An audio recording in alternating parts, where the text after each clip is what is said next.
All right, we're going to jump into Genesis chapter 11.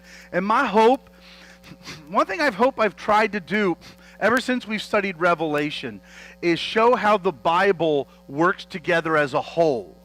That from the very beginning, we even talked about it on Sunday, from the very beginning, it's God versus the enemy.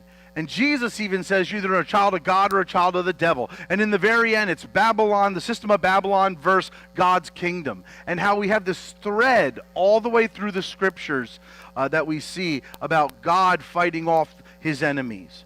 And so with that said, we're going to jump into the Tower of Babel. Now, let me see. Do I want to start? Yeah, let's start here. When the Bible gives us one verse to probably understand where in Bible history, time-wise, chronologically, Babel was built. Does anybody think they know which verse that might be? We don't have an exact time, like BC, 425, nothing like that, but just a guess. In the back. First verse, in the beginning. Well, we know it's started after the beginning.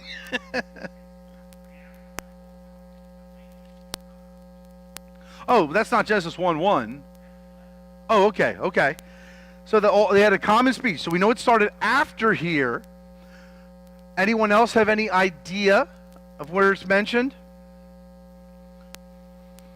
All right, I'm going to take you to chapter 10, and it might even be on the same page in your Bible, verse 25. It says, 2 sons were born to Eber. That's very deep and revelatory, isn't it? Good old Eber. Anyway, one was named Peleg, because in his time the earth was divided. Now, was Peleg alive at the time of Noah's flood? No, right? Only Noah and his family were alive. So we know they aren't talking about the breaking up of the plates in the earth, bringing forth a flood. If you want to believe that this verse means the earth broke open its platelets again, then that would create another what? Flood, right? Most likely. And so most scholars believe that this is referring to what's about to happen. When the world was divided, where they were no longer one large city of people, but God dispersed them out in all directions. Paul.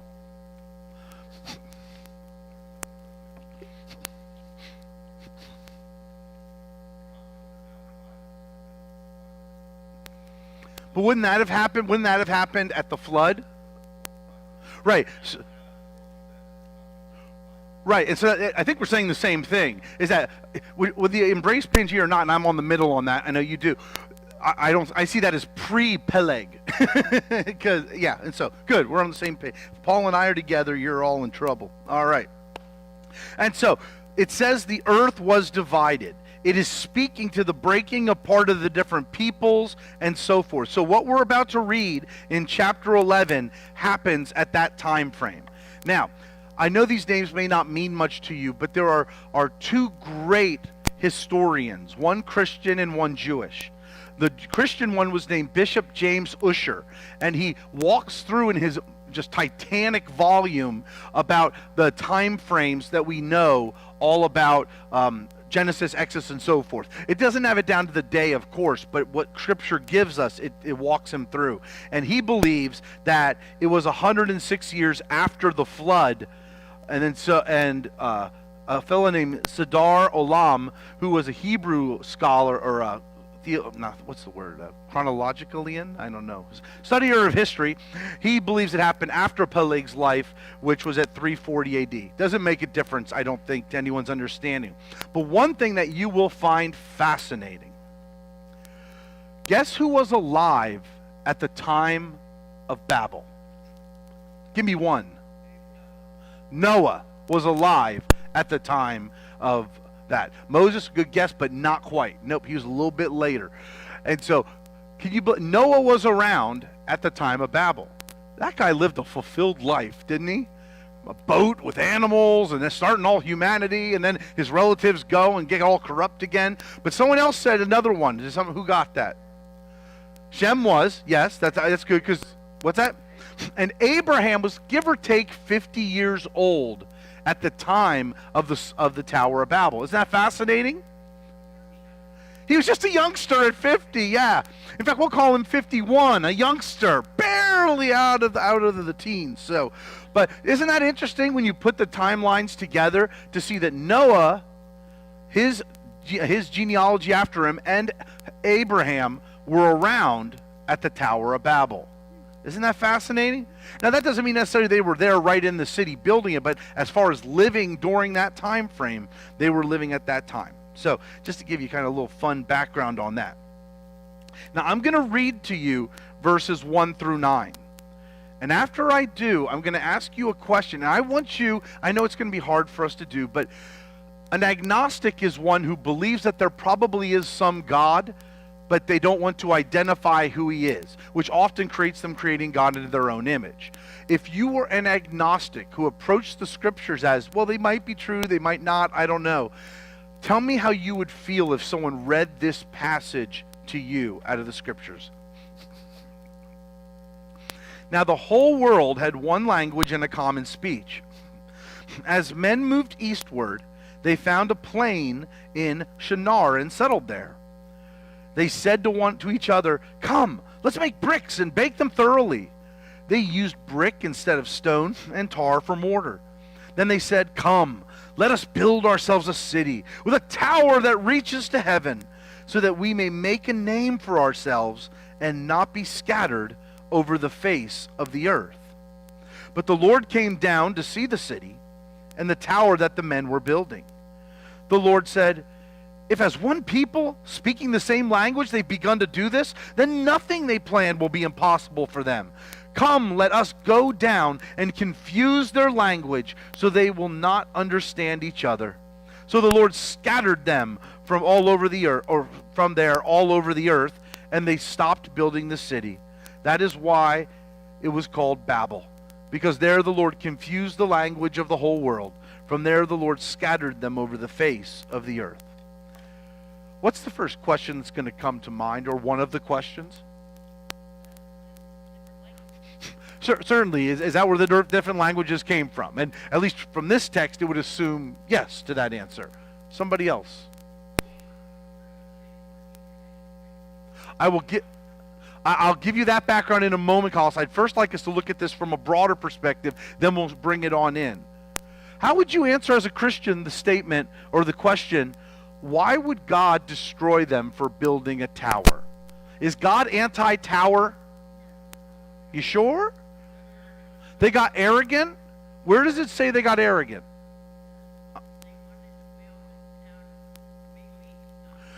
Thus thinking that they could be as powerful as him by doing that. That's just part of it.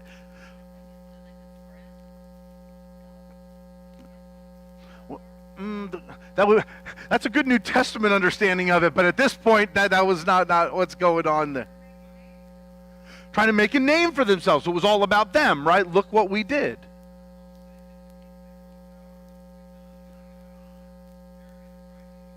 I don't think he used the Seinfeld yada yada, but it might be in the text. I'll have to check that out. So, what's that? That's a new translation that I was unaware of. But then my response would be, if a Christian were bringing this to me saying, well, is God so like full of himself that people can't even build nice things and take pride and enjoy them? Well, I guess they were, but is that worth destroying their is that worth breaking their tower? Josh?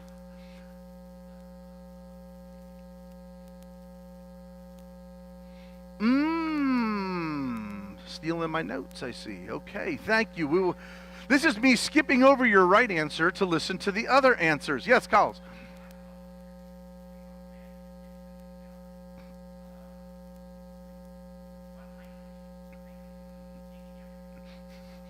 Right. Right. So, in other words, God's mad if we accomplish things. Well, that's what it sounds like, doesn't it?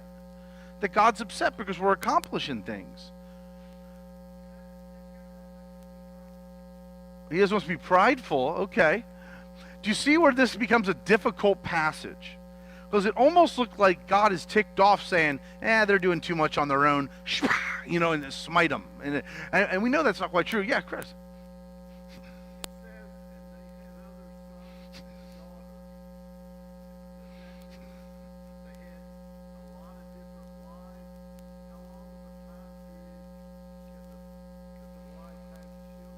Yes, we know that polygamy was beginning to become more regular, at least as it's talked about in the Bible. And given that they lived to 700 or 800 years, I'm going to guess the birthing range was a little longer. Although I don't know. Although I say that, but I don't know that, because Abraham's wife was only what, 90, and she was considered too old to have children. So though it might have been a little bit longer, it clearly wasn't for hundreds of years that you were allowed. And so, but it may have been more than 20 or 30 years. It might have been a little broader than that. And so, all right. Yeah, Martin.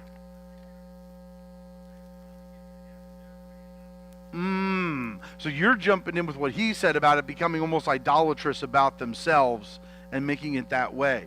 So, did they hire you, Martin, or not? Well, anytime we need something done around here, we get you and Josh. So I figured, so whatever you do, don't build too high, gentlemen. We like you both, okay? Don't build it too high. All right. Thank you for kind of just walking through that with me. We're going to break this down now and try to get a better understanding as we look at some other scriptures with it. All right. There were two things that they did wrong here. All of you caught that they wanted to build a large temple or a tower to heaven. Did you catch what the other thing might be? It's very subtle. Well, certainly there's no mention of God in any of it. So that's a definite problem. Yes, Anna. Okay. That's not quite where I was going, but that's not. Let me read you the verse, and you tell me what. Yeah. Verse 7 where it says, "Let us." Well, the "let us" is either the Trinity or God and his angelic host. However, there's different readings of the "us." And so it might be him and his angel armies, or it might represent the Trinity like in Genesis 1:1. And the spirit of water hover over the water, and so forth. Boom. Did she tell you that? Did she tell you? Okay. She had her hand up too. I thought, listen, let me ask you why this verse was something that they did wrong. Or this mentality. It was something they did wrong. It says, let me jump down. Okay. And make a name for ourselves and not be scattered over the face of the earth. Why was this wrong?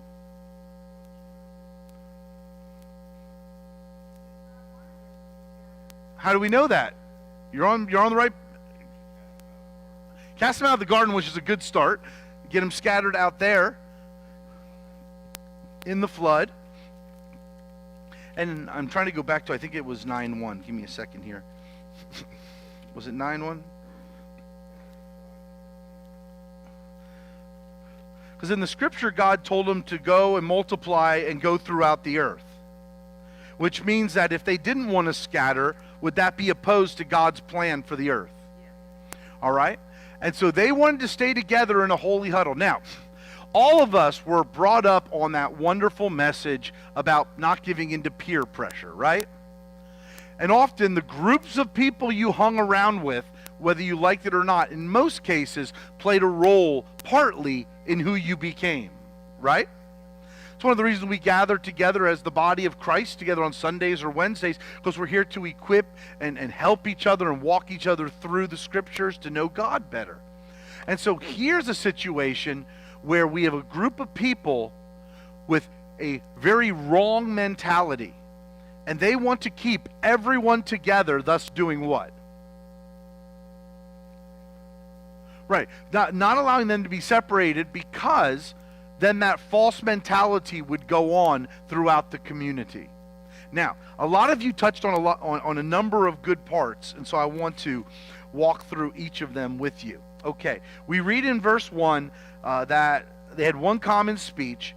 As men moved eastward, they found a plain in Shinar and settled there. Now, the first question is, where is Shinar? The Bible actually tells us where it is, so we don't have to guess. What was that, Terry? How do you know that? Oh, it's in your footnotes.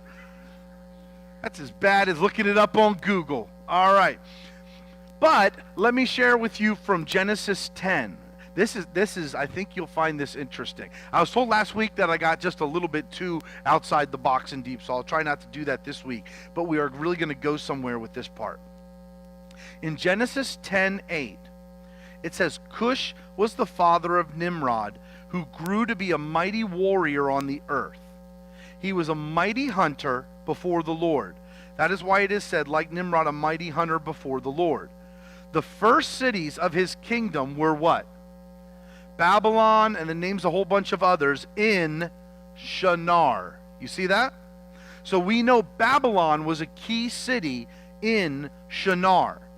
So that when we go to this passage and we see they move eastward, they found a plain in Shinar, it is very possible, in fact, I would argue probable, that this man Nimrod created him or made himself king and ruler over what was called Babylon. Everybody follow me on that? Do you think that's too far of a stretch? I think that's pretty good, actually. I think it's scriptural. Yes, Carl. Eastern time zone. Oh, no. What you mean time-wise? We're looking...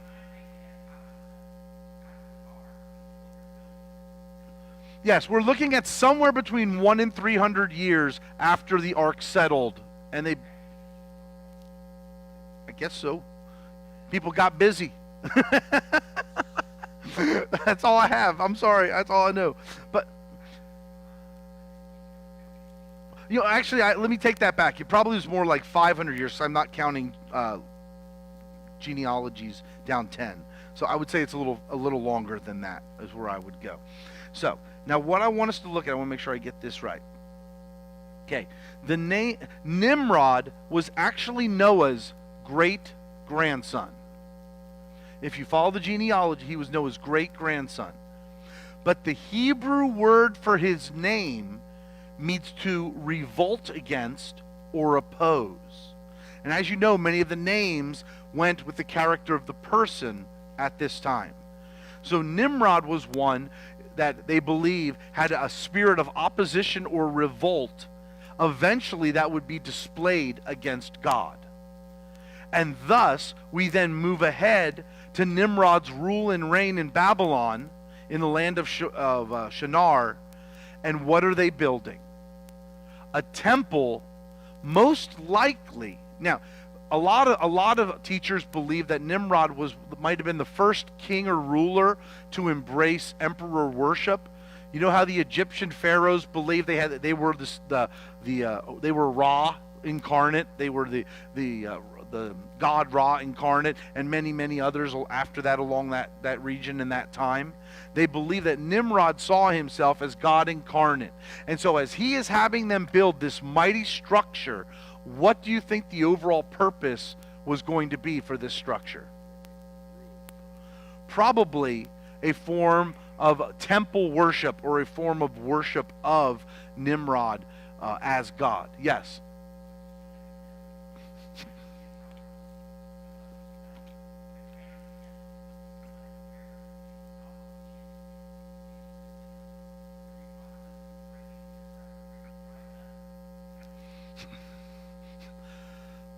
I need to ask Koth, I've never heard that before, so where's your information from?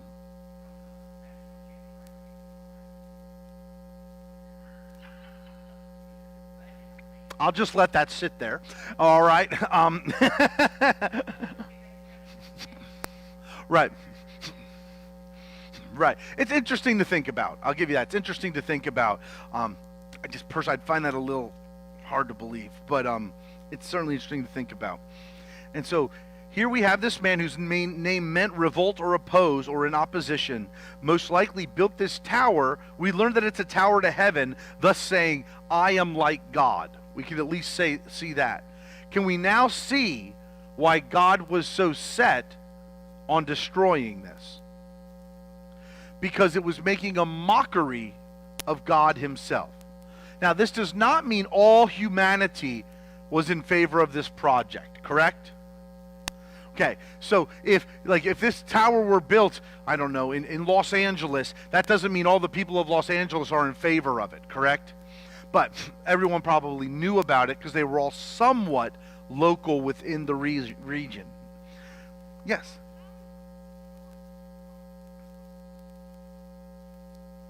What do you mean, how's it? You mean...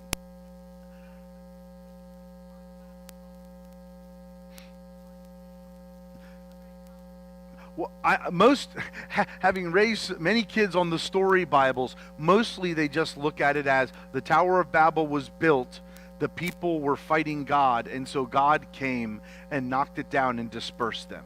Just like when you talk about David and Goliath, not many children's books say, and then David went up, chopped off his head, held it up, and brought it to Saul. That part tends to be left out of a child's Bible, though my favorite part, but still. But yeah, they break it down without all of that, and they'll just say like fighting against God, or they were mocking God, and so forth, and then it's brought down. Does that help? Next year's, I got all kinds of next year trivia questions, yes.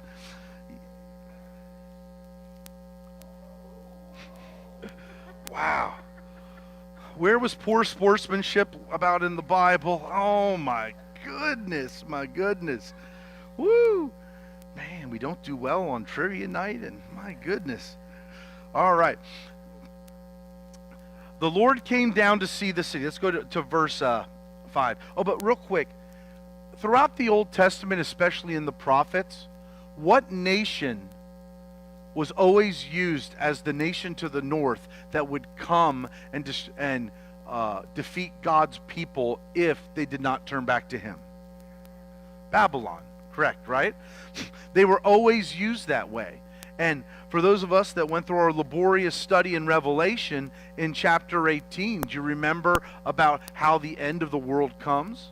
It calls the entire worldly anti-God system what? Babylon, right? In Revelation 18, it says, fallen is Babylon the Great. She's become a home of demons and a haunt for every evil spirit, a haunt for every unclean thing. For all the nations have drunk of her maddening wines. The kings of the earth committed adultery with her, and the merchants of the earth grew rich by her. And God then screams, come out of her, my people. And so out of her, so from the very beginning, I believe, here in chapter 11, we see a tower being built in Babylon to mock God and usurp his power.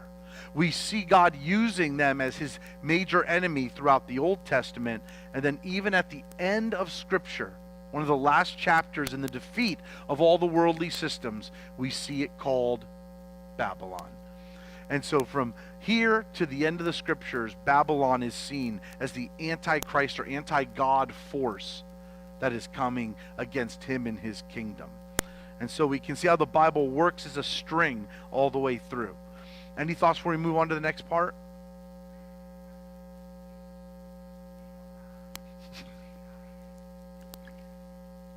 No. Gilgamesh is like a historical fiction, like kind of thing. I don't think so. I don't know that for sure. I've listened. You guys know you teach homeschool. Was it the same person? I don't think so. I don't think so. I think he was like a historical fiction type person. It's been a long time since I've listened to it. But no, he's not the same person as Nimrod at all. No, not at all. That would be much farther down in history. So, all right. Let's continue on. Oh, and by the way, Nebuchadnezzar, king of Babylon, what did he build that caused some of God's people to be thrown in the fiery furnace? A what? A golden statue, an idol. It's that same spirit from chapter 11 here that radiates all the way through, even to Nebuchadnezzar, the king of Babylon. Right. Right. It goes back to that king worship or that emperor worship that we talked about here all the way through to there.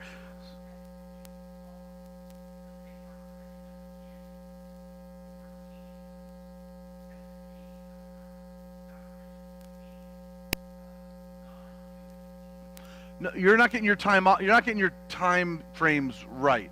Nebuchadnezzar is way before Christianity.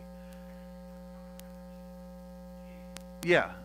They rebelled against God, and that's the way they got taken away, if that's what you're asking. Yes. But, yeah, so they got taken away to Babylon, but from there they were still called to worship the one true God, and that's why they got thrown in the fiery furnace. So, yeah, okay. Okay. Can anyone have any ideas on what this looks like today?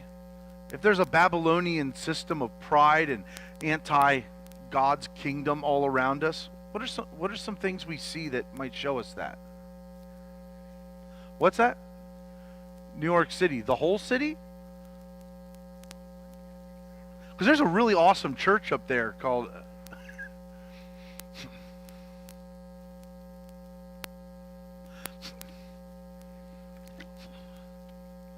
Okay. Okay. San Francisco. Okay. See, we can just call out cities. I was looking at being a little more specific. Like, I don't know anything about the King of Saudi Arabia. Oh, are they? Okay, I did not know that. I didn't know that still existed there. Yeah. Yeah, Tristan.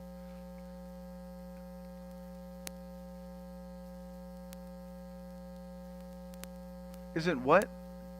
Dubai, where they have a giant statue?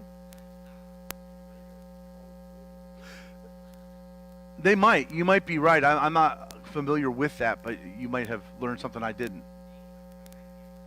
Okay. They pride themselves on having one of the largest in the world. Okay. That's very possible. Yeah. Josh. Oh, what? He asked about my question. My question is, what do we see around us that would be a picture much like this one of people building and developing things for their own glory, almost in a mockery of God? Okay, I don't want to go there. Josh, you still want to comment? 'Cause I saw your hand up.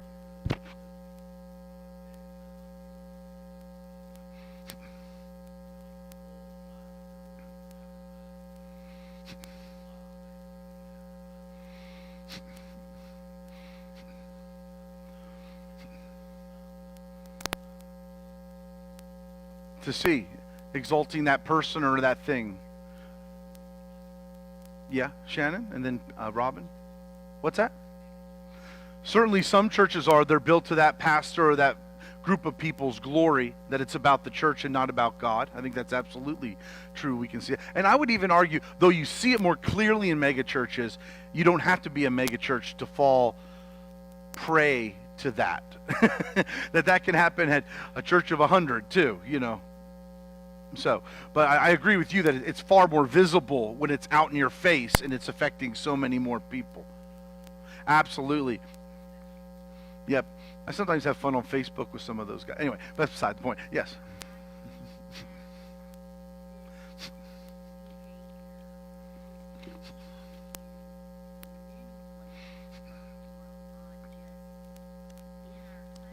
Right. Yes.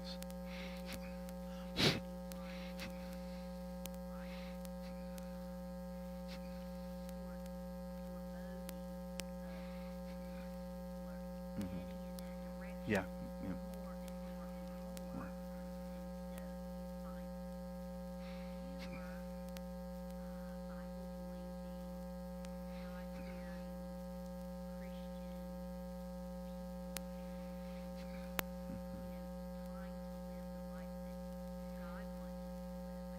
Right. Right. Yeah, she's making a good point. I'll go to you, Josh, in a second. That though we live in the United States, so we can see some of the things far more clearly here, I think we can all agree this isn't a United States thing. It's not like when you leave the United States, everybody loves the Lord Jesus Christ with their heart, soul, mind, and body, and you walk into any store in China or anywhere else, and they're singing Christian hymns. So we just happen to see it right in front of us here, but it's a pervasive worldwide problem. Yeah, Josh?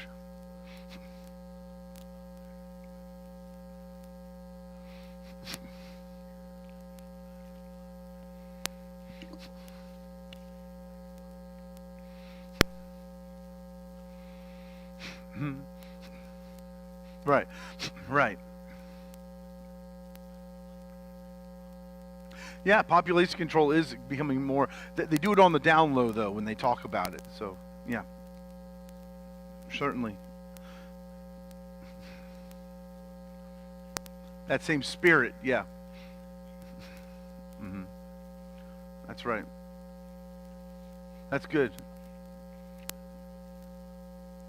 Right. Yeah, Tristan.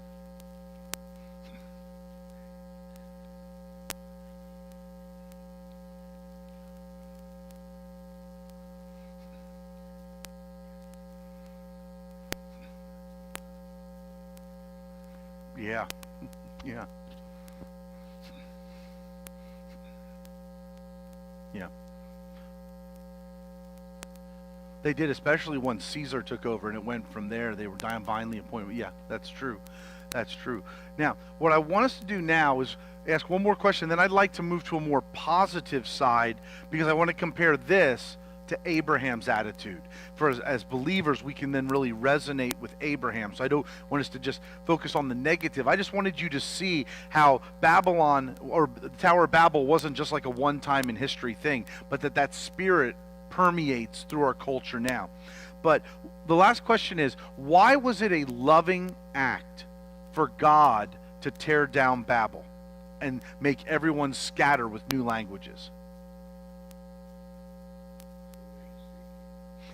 So they would seek him. That's the first part. They wouldn't be drawn to that powerful image that was there.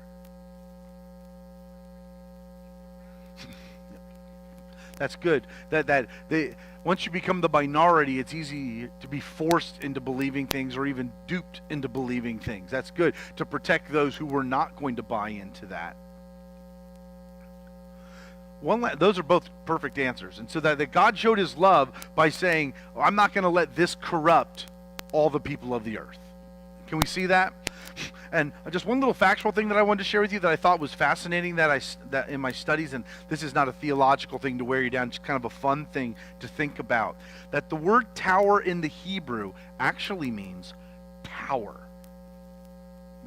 Okay? So just get that part first. But along with that, most Hebrew scholars believe this word matches what, and smarter people may pronounce this better than me, but a ziggurat.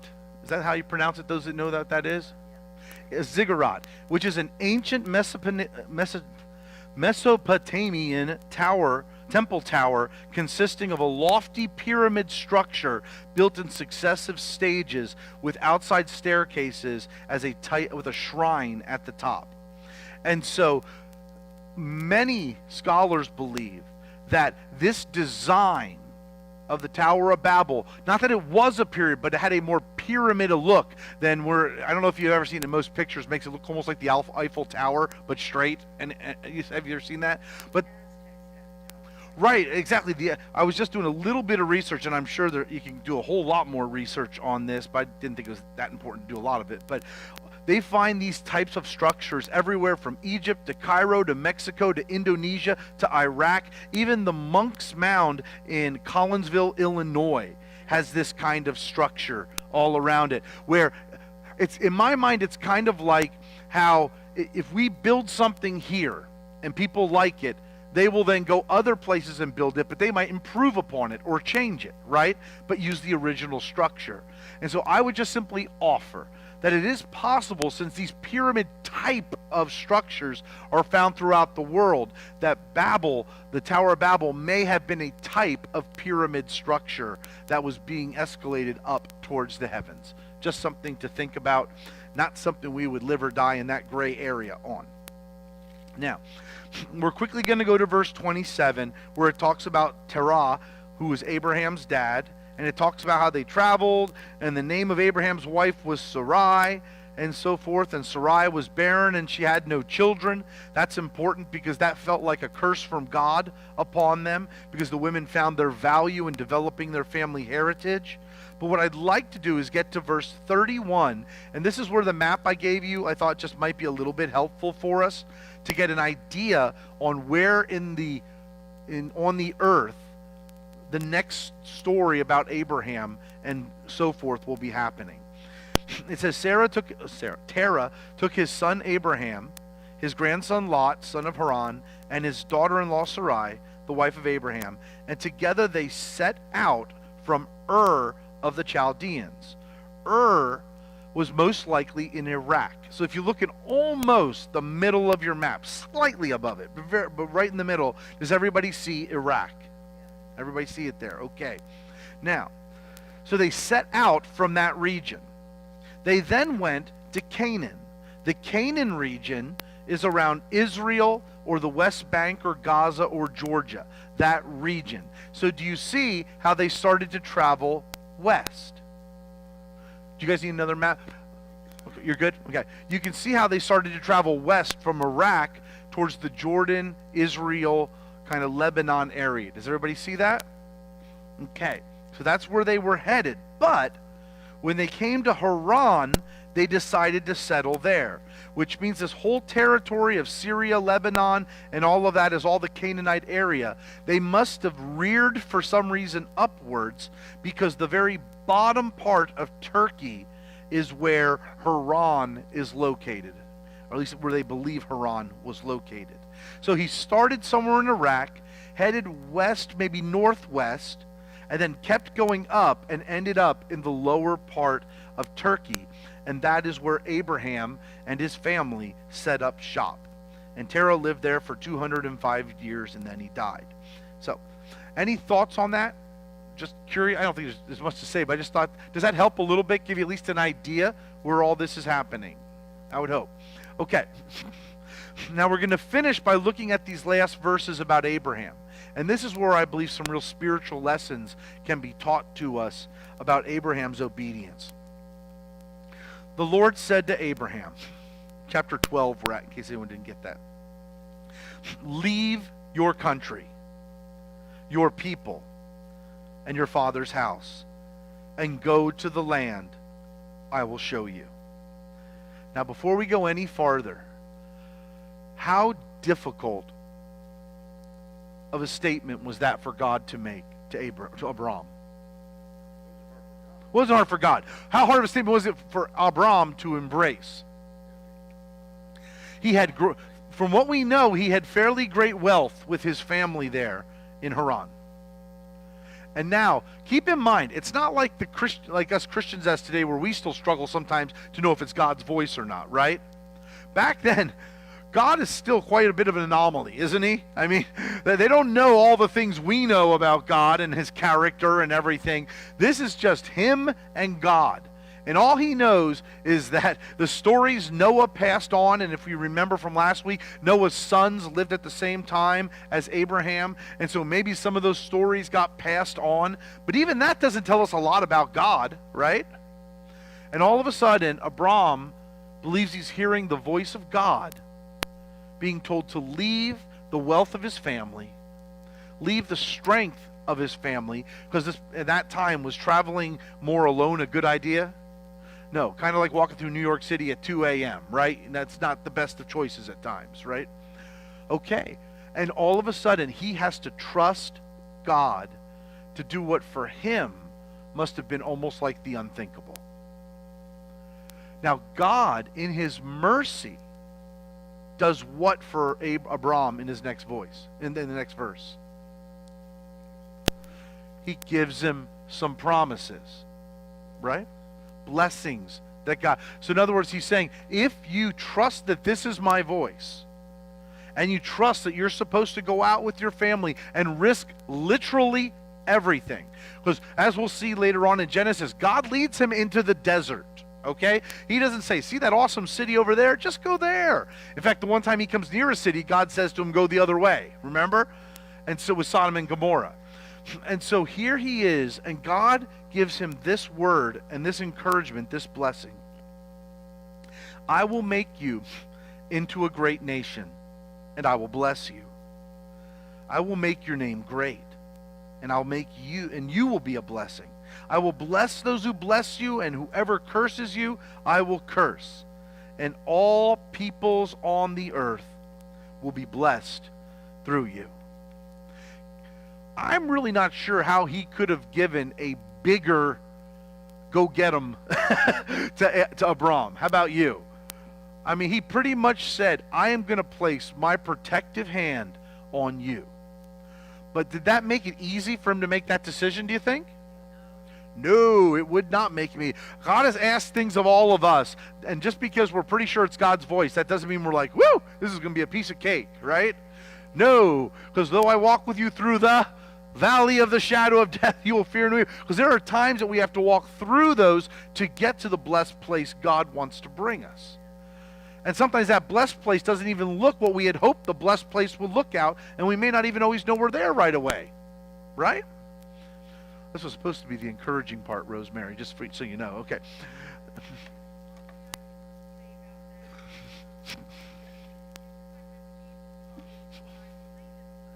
Yep. Yep.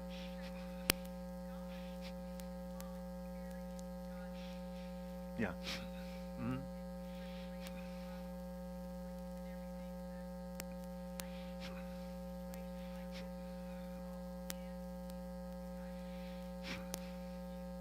Mm. Yeah.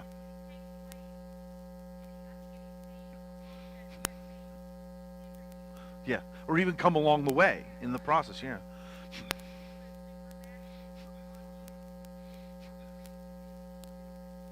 No, that's really good. Is that none of us right now need the faith for God to say to us, I want you to go to Africa, right?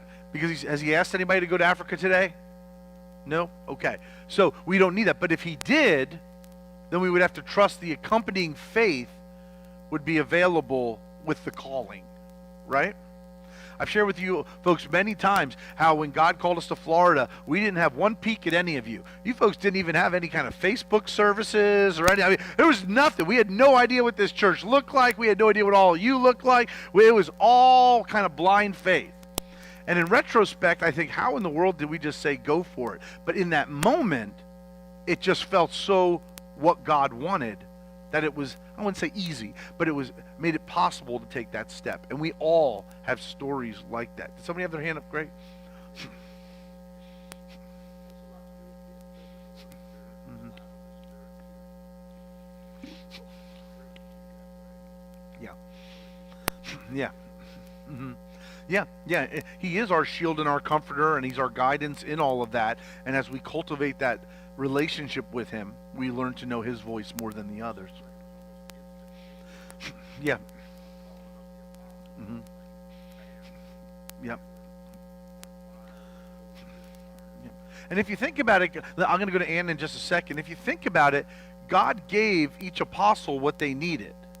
Remember the one apostle who was sitting by the tree and he said, can anything good come out of Nazareth? In other words, he was saying, I am not so sure about this calling thing. But then all of a sudden, Jesus tells him something about himself and he's like, whoa, that's my translation, but whoa. And all of a sudden, he knew that this is who he wanted to follow because that's what he needed at that moment. Peter needed the miraculous catch of fishes, right? They all needed, not needed, but had different things happen for them to know that it was God talking. And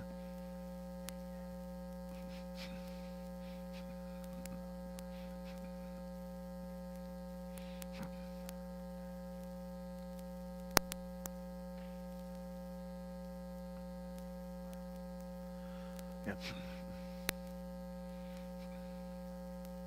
Yeah. Yeah. Yeah.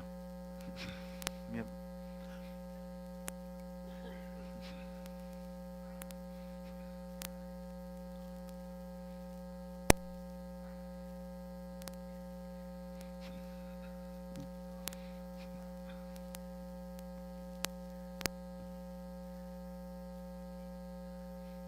Yeah. Yeah. Yeah. Yep. And I just think about the kind of character Abram must have had. For just like with Noah, that God knew he would say yes.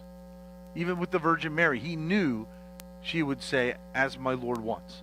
She would submit herself to what the Lord would ask of her.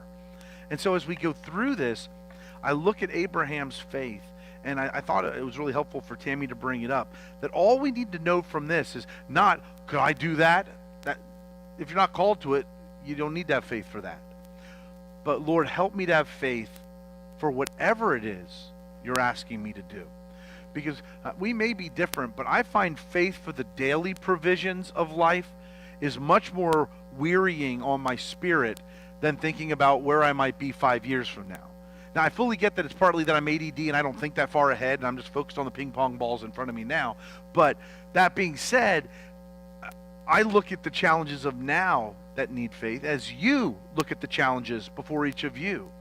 And those are the steps God wants to give us the faith for, to take the next one and the next one and to worry about the bigger one when he offers the bigger one. Yeah, James.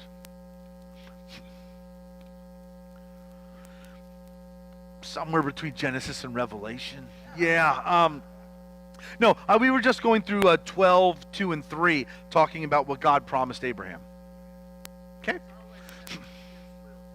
Always about his will. And if our heart is desiring that, then the connection will be made. Greg, and then I'd like to move on to finish up. Yep. Verses 1 to 3 basically to me is like a simple first version of the gospel, especially at the end of verse 3 where it says, and will bless you and all the people of the earth. That was the Gentiles. I mean, not just Right, right. Well, there are no Jews. There are no Jews here. Not till Moses comes along, so you're right. Yep. Yep. Yep, that's good. Yeah, that's for everybody. And so Abraham's response, we see in verse 4, Abraham left. And see, the Bible never tells us how long he had to roll around with that.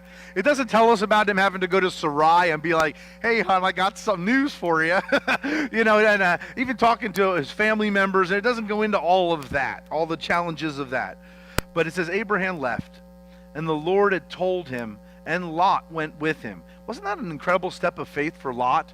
my Bible says he's 75. Now Abraham was 75 years old. Yeah, I'm At 50. well, it's getting there. And Lot went with him. Abraham was 75 years old when he set out from Haran. Yeah, so, and 75 is not old, right? Right, no. Young chicken. Young chicken, yes, that's right. But isn't it neat that Lot went with him? You can't tell me that wasn't a little encouraging, was it?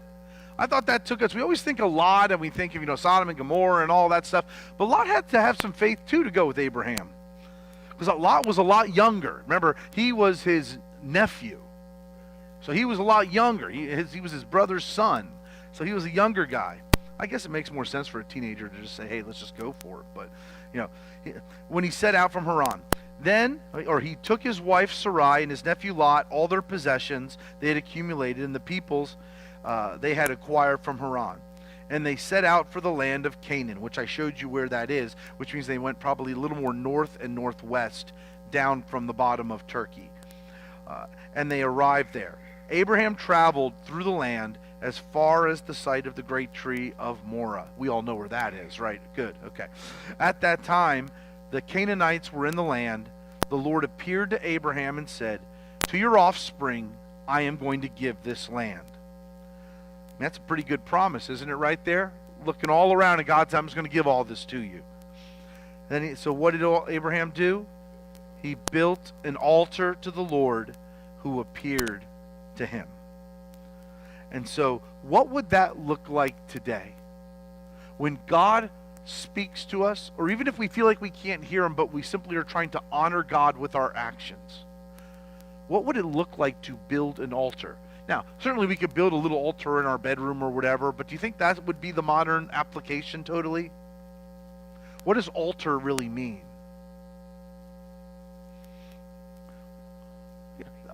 Place of worship, right? So it means that he created a place of worship. What were you going to say, Rosemary? Place to honor God. I don't know about you. You're going to laugh about this. I think I've shared this with some of you, but many of you remember way back a number of years ago when somebody showed up on our property in the middle of the night and threw a giant, what would it be, a giant brick through our windows and shattered them. Remember that?